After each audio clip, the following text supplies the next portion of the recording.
Hello friends, welcome to Radhi's kitchen. நான் உங்கள் ஏம்மா பேசுகிறேன். இன்றைக்கி நம்ம சேனலில் ஹெல்த்தியாகவும் டேஸ்டியாகவும் செய்யக்கூடிய இந்த கத்திரிக்காய் சட்னி எப்படி செய்கிறது தான் பார்க்க போகிறோம். ஃப்ரெண்ட்ஸ், இந்த சட்னி ரொம்ப டேஸ்ட்டாக இருக்கும். கண்டிப்பாக ட்ரை பண்ணி பாருங்கள். இந்த ரெசிபி எப்படி செய்யலான்னு வீடியோக்குள்ளே போய் பார்க்குறதுக்கு முன்னாடி நம்ம சேனலில் முதன்முறையாக பார்க்குறீங்கன்னா சப்ஸ்கிரைப் பண்ணிவிட்டு பாருங்கள் ஃப்ரெண்ட்ஸ். இப்போ வாங்க வீடியோக்குள்ளே போகலாம்.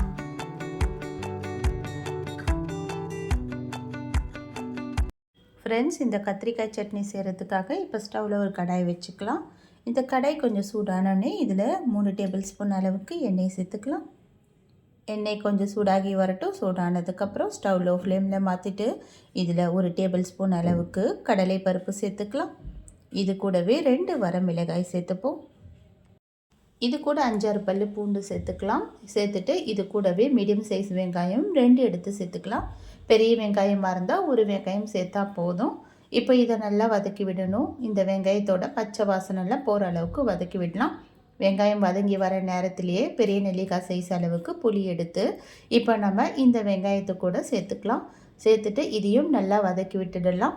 இப்போ இதெல்லாம் நல்லா வதங்கி வரணும். இதோட வெங்காயம் பூண்டு இதோட பச்சை வாசனைலாம் போகிற அளவுக்கு நல்லா வதக்கி விட்டுடலாம். இப்போ நம்ம சேர்த்துருக்க வெங்காயம்லாம் நல்லா கலர் மாதிரி பச்சை வாசனைலாம் போக ஆரம்பிச்சிருச்சு. இப்போ இதிலே மீடியம் சைஸ் தக்காளி 2 எடுத்து சேர்த்துக்கலாம். இதையும் நல்லா வதக்கி விட்டுடலாம். தக்காளியோட பச்சை வாசனை போகிற அளவுக்கு வதக்கி விட்டால் போதும். இப்போ தக்காளி நல்லா வதங்கி வர ஆரம்பிச்சிடுச்சு. இந்த அளவுக்கு வந்ததுக்கப்புறமா இதில் கத்திரிக்காய் சேர்த்துக்க போகிறோம். கத்திரிக்காய் 4 கத்திரிக்காய் எடுத்து இது போல் நான் கட் பண்ணி தண்ணியில் போட்டு வச்சுருக்கேன். தண்ணியில் கொஞ்சமாக உப்பு கலந்து நம்ம கத்திரிக்காய் கட் பண்ணி போட்டோன்னா கத்திரிக்காய் கலர் மாறாமல் இருக்கும். இப்போ இந்த கத்திரிக்காய் எடுத்து இதில் சேர்த்துக்கலாம்.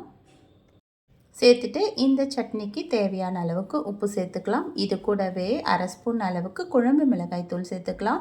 நீங்கள் தனி மிளகாய் தூள் சேர்க்குறதா இருந்தால் கூட கொத்தமல்லி விதை வந்து தனியா பவுடர் இருக்குது பாருங்கள், அதையும் ஒரு 1/2 ஸ்பூன் அளவுக்கு சேர்த்துக்குங்க. நான் சேர்த்துருக்க குழம்பு மிளகாய் தூளியே தனியா பவுடர் இருக்கிறதுனால இதை நான் தனியாக எதுவும் சேர்க்கலை. இது கூட ஒரு 1/2 டம்ளர் அளவுக்கு தண்ணி சேர்த்துட்டு இதை ஒரு மூடி போட்டு மூடிடலாம். மீடியம் ஃப்ளேம்லேயே நல்லா ஒரு 2-3 நிமிஷம் இந்த கத்திரிக்காய் வெங்காயம் தக்காளிலாம் நல்லா வெந்து வர அளவுக்கு நம்ம மூடி வச்சிடலாம். இப்போ நல்லா வதங்கி வந்துடுச்சு. இந்த தக்காளி கத்திரிக்காயில் நல்லா குழஞ்சி வந்திருக்குல்ல, இந்த அளவுக்கு வந்ததுக்கப்புறம் நம்ம ஸ்டவ் ஆஃப் பண்ணி விட்டுடலாம்.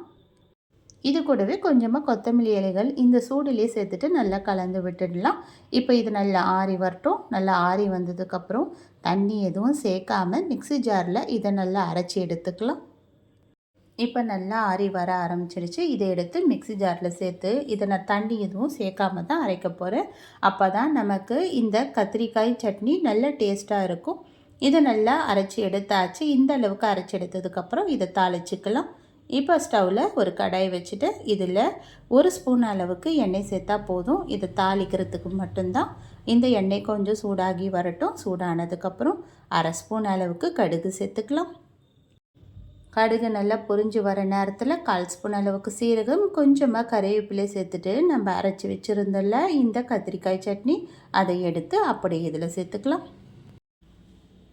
இப்போ இது போல் சேர்த்துட்டு இப்போ இது கூடவே ஒரு 1/4 ஸ்பூன் அளவுக்கு மட்டும் வெல்லம் சேர்த்துக்கலாம்.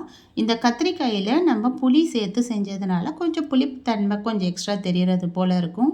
அதை கம்மி பண்ணுறதுக்கு 1/4 ஸ்பூன் அளவுக்கு வெல்லம் சேர்த்துக்கலாம். நல்லா பொடிச்ச வெல்லம் சேர்த்துட்டு இது போல் நல்லா கலந்து விட்டுட்டு நம்ம ஸ்டவ் ஆஃப் பண்ணி விட்டுடலாம். ரொம்ப நேரம் நம்ம இந்த சட்னியை கொதிக்க வைக்கணும்ல அவசியம் கிடையாது. அவ்வளோதான், டேஸ்டியான கத்திரிக்காய் சட்னி நமக்கு ரெடி ஆகிடுச்சு. எவ்வளோ சுலபமாக நம்ம இந்த கத்திரிக்காய் சட்னி செஞ்சுட்டோம் பாருங்கள் ஃப்ரெண்ட்ஸ். ரொம்ப ஹெல்த்தியான சட்னி, ரொம்ப டேஸ்டியாகவும் இருக்கும். கண்டிப்பாக இந்த சட்னியை இட்லி தோசைக்கு ஒரு முறை ட்ரை பண்ணி பாருங்கள். ட்ரை பண்ணி பார்த்துட்டு எப்படி இருக்குன்னு எனக்கு மறக்காமல் கமெண்ட் பண்ணுங்கள்.